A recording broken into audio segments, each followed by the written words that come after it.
Hi guys, welcome to my YouTube channel. मेरे YouTube channel पर आपका स्वागत है। आज मैं बात करूंगा बीएचएनडी या यूएचएनडी पर गर्भवती महिलाओं के मुख्य एएनसी जांचें और बीएचएनडी सत्र पर एएनएम की क्या भूमिका होती है, आशा की क्या भूमिका होती है, कौन कौन सी जांचें होती हैं, कौन कौन से सामग्री एएनएम के पास होना चाहिए, इत्यादि चीज़ों पर विस्तृत मैं चर्चा करूंगा। लेकिन अगर आप मेरे चैनल पर नए हैं तो सब्सक्राइब ज़रूर कर लीजिए।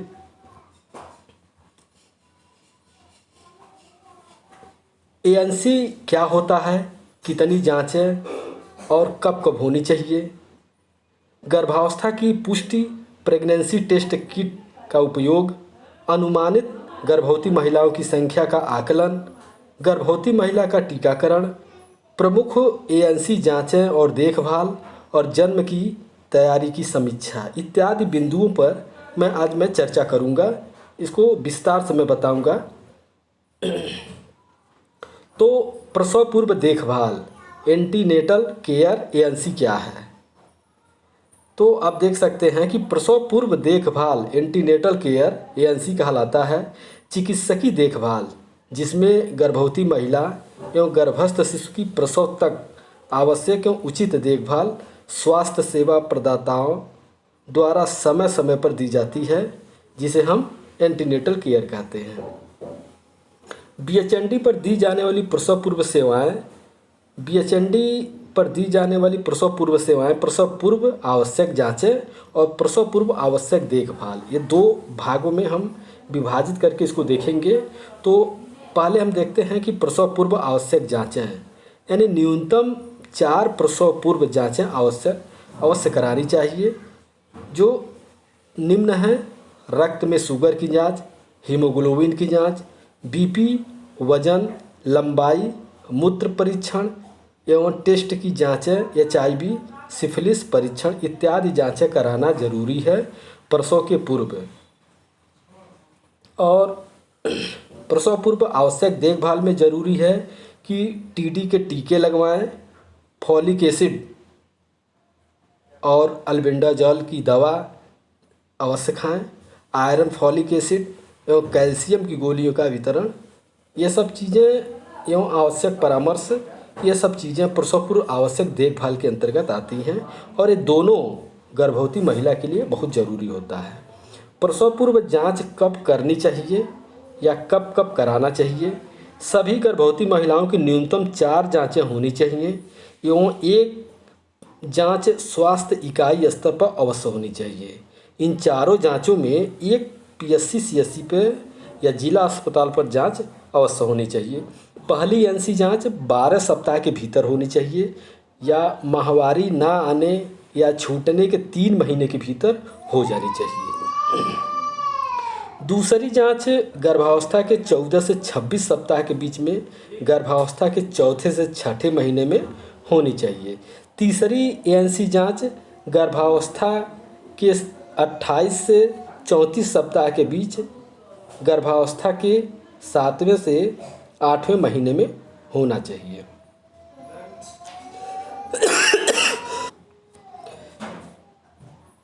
चौथी एएनसी जांच गर्भावस्था के 36 सप्ताह के बाद गर्भावस्थ 9वें महीने तक अवश्य हो जानी चाहिए। गर्भावस्था के द्वितीय तृतीय त्रैमासिक में पीएमएसएमए दिवस पर अतिरिक्त जांच कराना चाहिए। प्रत्येक माह के 9 तारीख को पीएमएसएमए दिवस मनाया जाता है, जिसमें उच्च जोखिम वाली महिलाएं, गर्भवती महिलाओं की हर माह जांच होनी चाहिए। पीएमएसएमए में एक बार सभी गर्भवती महिलाओं को आकर के जांच जरूर कराना चाहिए और जो भी महिला हाई रिस्क की गर्भवती हैं उनको तो हर माह जांच कराना जरूरी होता है। गर्भावस्था की पुष्टि के लिए निश्चय किट का उपयोग करना चाहिए। निश्चय किट या गर्भ परीक्षण किट के नाम से जाना जाता है, जैसा कि आप चित्र में देख सकते हैं। यह सरकारी अस्पताल या प्राइवेट में भी यह आसानी से आपको मिल जाता है। प्रत्येक सत्र पर लगभग 10 निश्चय किट उपलब्ध होने चाहिए।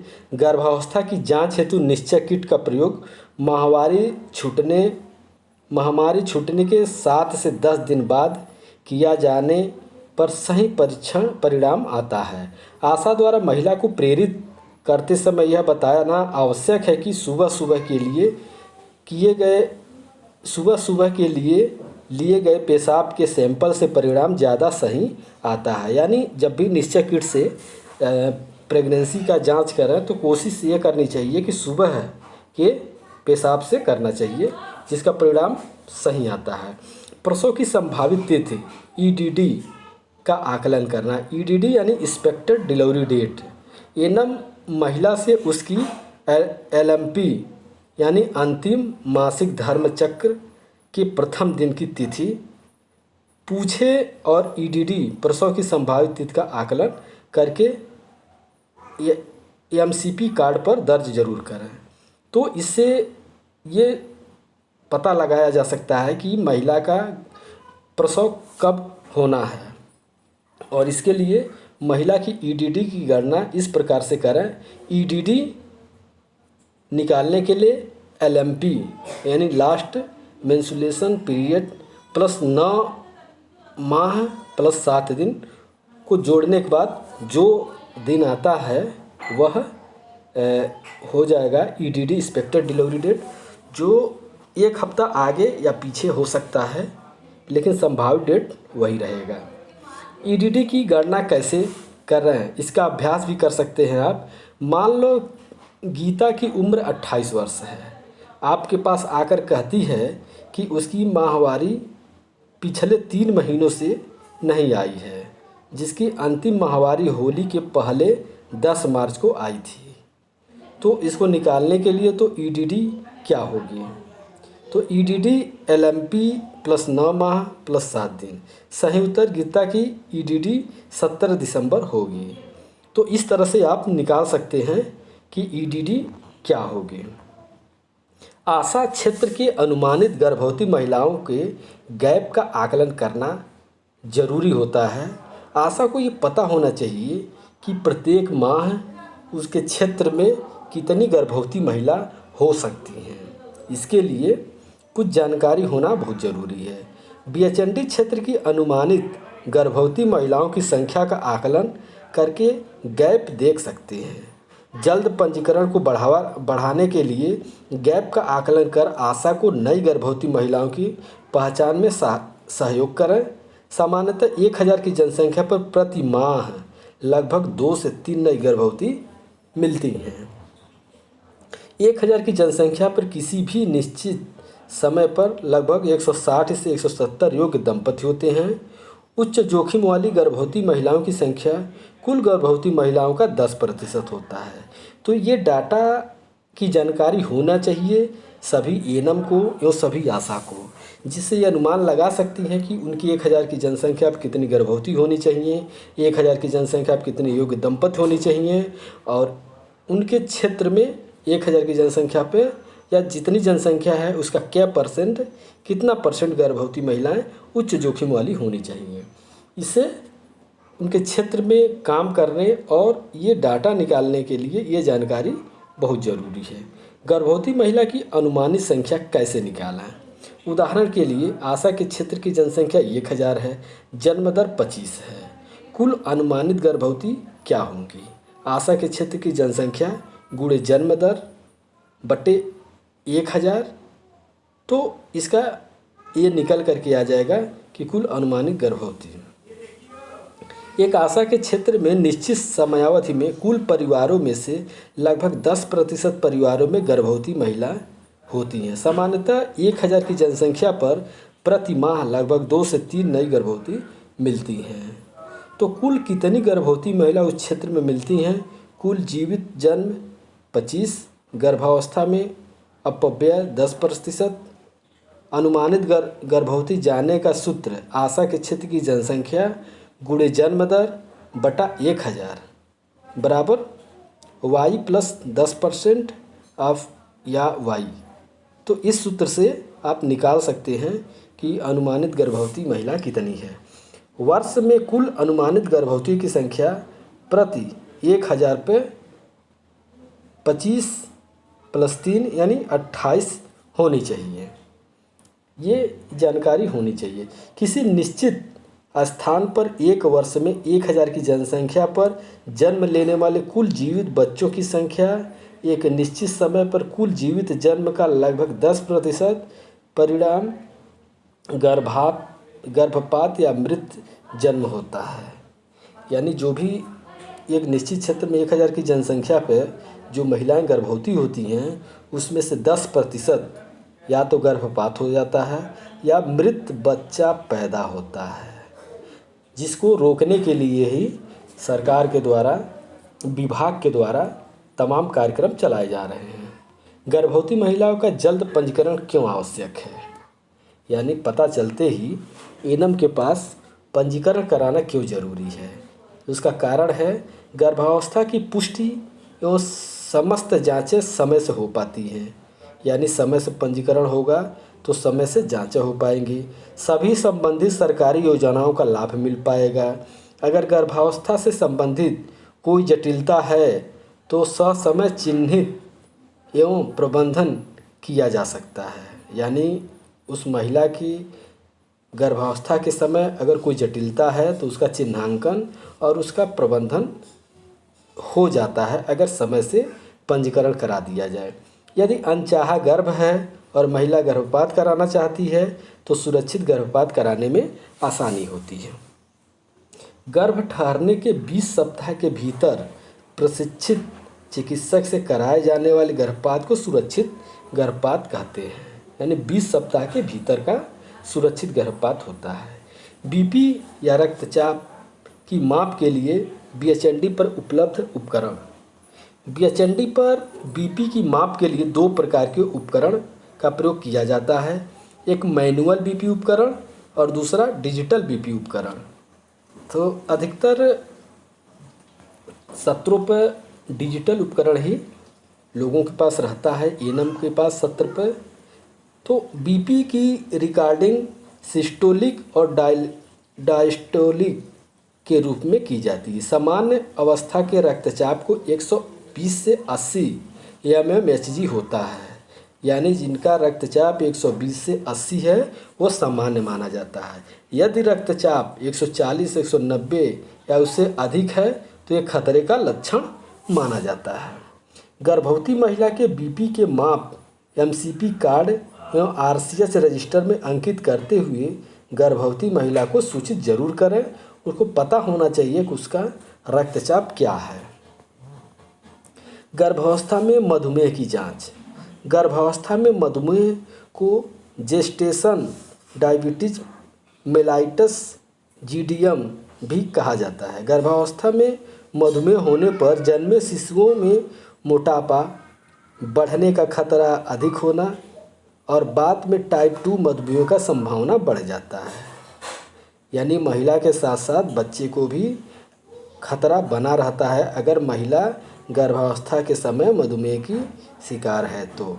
यदि गर्भावस्था में ससमय इसकी पहचान कर उपचार नहीं किया जाता तो मधुमेह के कारण मृत शिशु का जन्म अथवा जन्म के तुरंत बाद शिशु की मृत्यु होने की संभावना रहती है।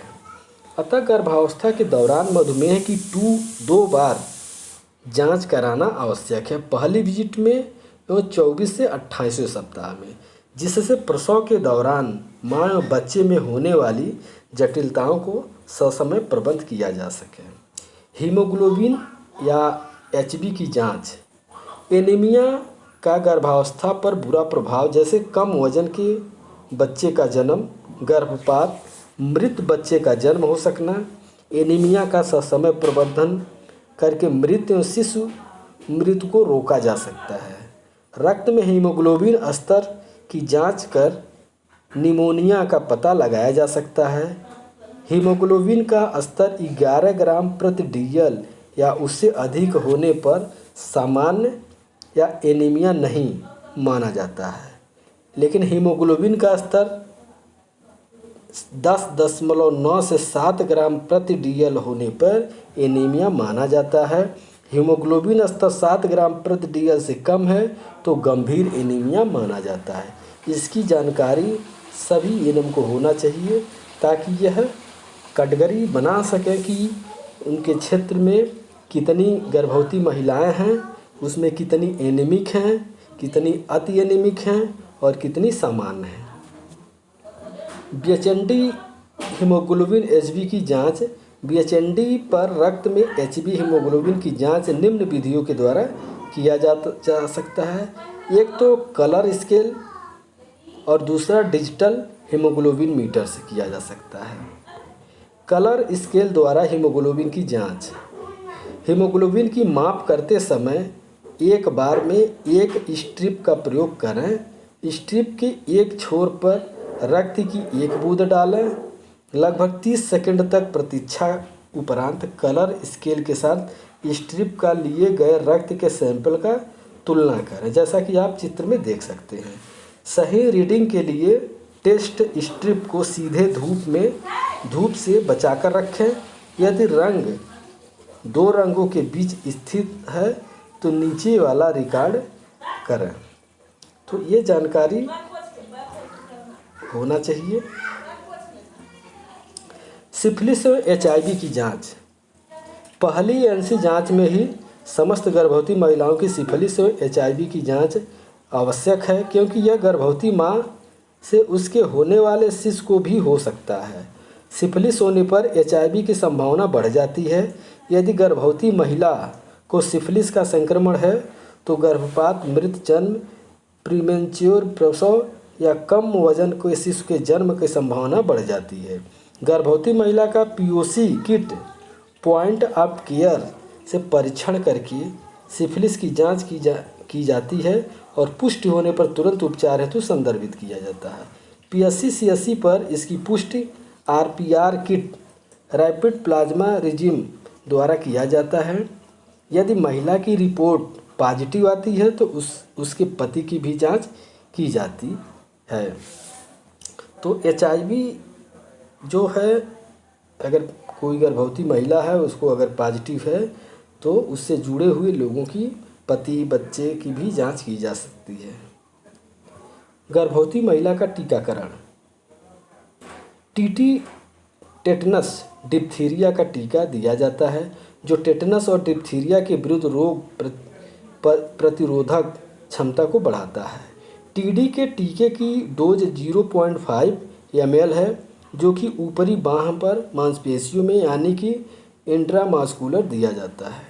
TD का टीका गर्भ का पता चलते ही ANM द्वारा लगाया जाना चाहिए। प्रथम त्रैमास में भी TD का टीका दिया जाना चाहिए। गर्भावस्था में ANM द्वारा 1 माह 4 सप्ताह के अंतराल पर दूसरा TD का टीका लगाना चाहिए। यदि महिला 3 साल में ही पुनः गर्भवती होती है और उसे पिछली गर्भावस्था में TD के दोनों टीके लगे हैं तो केवल TD के बूस्टर ही लगेंगे। गर्भावस्था में फॉलिक एसिड की गोली का सेवन। फॉलिक एसिड शरीर को नई कोशिकाओं को बनाने और मेंटेन रखने में मदद करता है। फॉलिक एसिड की कमी और एनीमिया, लाल रक्त कोशिकाओं की कमी के उपचार के लिए भी फॉलिक एसिड दिया जाता है। न्यूरल ट्यूब डिफेक्ट के कारण जन्म के समय बच्चे की रीढ़ की हड्डी एवं मस्तिष्क प्रभावित होती है। इसकी रोकथाम के लिए फॉलिक एसिड की गोली दी जाती है।